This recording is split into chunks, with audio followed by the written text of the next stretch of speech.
Piye jaman saiki lur. Iki aku arep ngomong lur. Donya saiki wis kobrak-kabrit korat-karit apa-apa wis dirubah saenake udele. Jadi di zaman digital, zaman yang serba mudah ini, tapi apa-apa barang-barang sulaya jadi mudah apane. Mudah nek sulaya iku apik.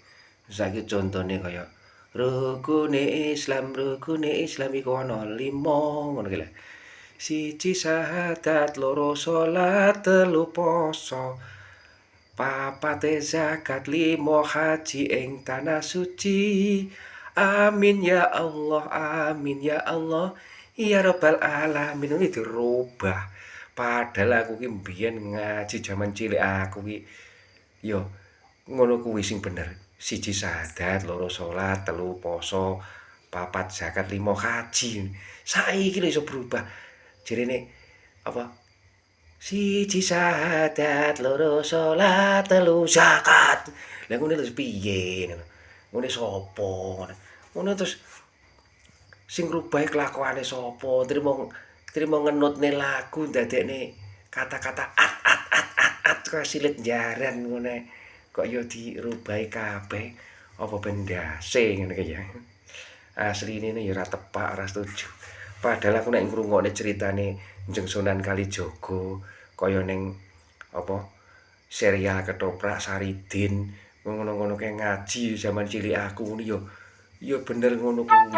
Siji syahadat, loro salat, telu poso, papat zakat, 5 haji, lamun kuwasa tapi gak ngono. Lamun kuwasa. Lah nek ra kuwasa piye? Bandane cukup kadang ora iso budal. Mergo ngenteni antrian ngono kuwi. Apa-apa saiki iki berubah lur. Wis to, domong yo.